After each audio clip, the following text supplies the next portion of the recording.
The biggest problem on the planet today is fear. It's been a problem for a long time, but it's a huge problem now. It's getting bigger every day, and the reason that fear is a problem, of course, is that it affects everything. Everything we think and say and do, all the decisions and choices we make, all of our reactions, all of our responses, everything that we're experiencing can come from only one of two places. Conversations with God has made that very clear to me. We're either coming from love or we're coming from fear. And my observation is that most people, most of the time, and myself, more than I would like to acknowledge, coming from fear. So we have to look at our fears and find out, what is fear anyway? What is it all about? What are we afraid of? And what impact is it having on the choices and decisions and the creations for which we have made ourselves responsible? By the way, that's one of the first fears that there is, the fear of being responsible, the fear of placing ourselves in a position of responsibility for all that we are creating. So fear is the first aspect of the human experience, as I understand it, that we need to work very hard to heal, and I might even say to transform. You transform fear, and you transform the world. Now let's take a look at what it is that we're afraid of. First of all, as I observe it, we're afraid of life itself, and so much that goes on in life. We're afraid of life because we're afraid of death. Conversations with God says that all fear, ultimately, is a fear of death. If you're not afraid to die, then you're not afraid to live. But how can you not be afraid to die? Well, you cannot be afraid to die if you understand what death is, and as a result of that understanding, you understand what life is. The wonderful book Home with God in a Life That Never Ends explains all this in extraordinary detail. It talks about the moment of our death, the process of death itself, and the reason that we're experiencing life as we are on this planet. I would suggest that anybody who wants to know more about this particular subject take a good look at that book. It's very difficult after reading that text to be afraid at any deep level of dying. And when that fear goes away, as I said, then fear of life disappears as well. We're afraid of nothing and no one because, and there's a very good reason why. See, all fear is based on the idea that we need something. That's what fear is, really. You want to know what fear is defined?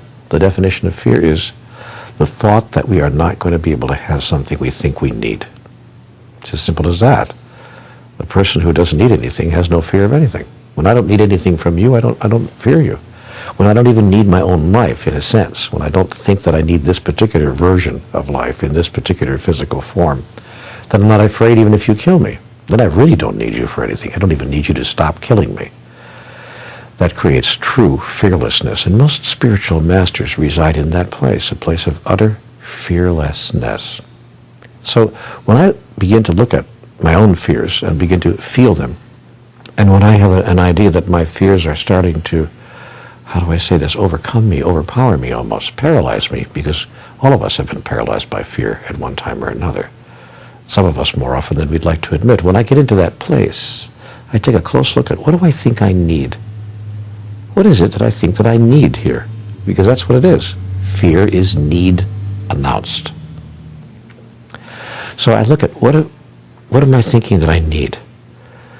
And is it possible that I really don't need that? Could I get along without it? What would happen if I didn't have that? What would happen if I didn't receive that? What would happen if what I think I need, I didn't experience or couldn't experience? See, and there are two ways that fear manifests itself. The idea that I will not get what I need, I'm not going to receive that, or the idea that I'm going to lose something that I need. I have it now, but I'm going to lose it. And that's most often presenting itself in human experience, as I observe it, in relationships. It presents itself in other ways as well. We have fears around money, fears around power, fears around health, and many other items, but more often than not, almost all the fears that I see people experiencing have to do with relationships of one kind or another, and especially those delicate relationships that we call romantic intertwinings of the human experience. Boy, oh boy, oh boy. First, I'm afraid that no one's going to love me, and then I'm afraid if somebody does, I'm going to lose the love. And how I solve that, when I do, except when I don't, but how I solve that when I do, how I get into a place of, what I want to call spiritual health is when I understand who I truly am and that I actually don't need the love of another or any other in order to experience who I truly am, in order to experience serenity, peace, joy, happiness. Every time I think that my joy is obtainable, or that I'm sourced with my joy, that my joy comes from someplace outside of myself, I get into fear. Every time I'm clear that the source of my joy does not exist outside of myself, but is given to me, from me, by me, my fear disappears.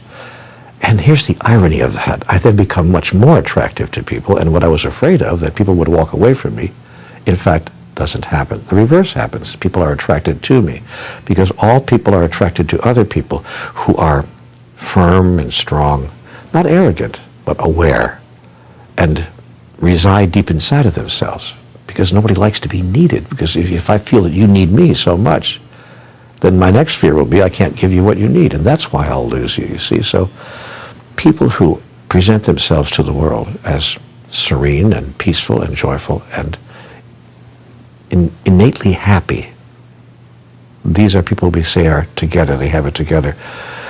These are people who are aware that their happiness, their joy, and their peace comes from within. That's words we hear from every spiritual master. We hear them in all the spiritual books. But that experience is attainable. We can find it. We can go there. And that's, I think, the spiritual journey. That's the path to transformation. That's the movement away from fear. Someone once said to me that there's a great acronym for fear. Feeling excited and ready.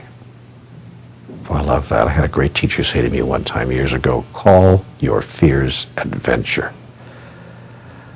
What a great thought. So I'd like to maybe leave you with that thought for today. Whatever you're afraid of right now, realize a couple of things. One, it's not real. You're making it all up. Two, if the thing that you're afraid would happen actually did happen, you and I would still be here tomorrow. It really would make no difference at all. Unless, of course, you wouldn't be here tomorrow, in which case it absolutely would make no difference at all. Three, if you can call your fears adventure, you'll bring in an energy that will heal the fear, the energy of excitement, the energy of being inspired by life itself. Because life, you see, is a process that informs life about life through the process of life itself. And if you live your life filled with inspiration and excitement, soon there's nothing to be afraid of. And it becomes the great joy it was always intended to be.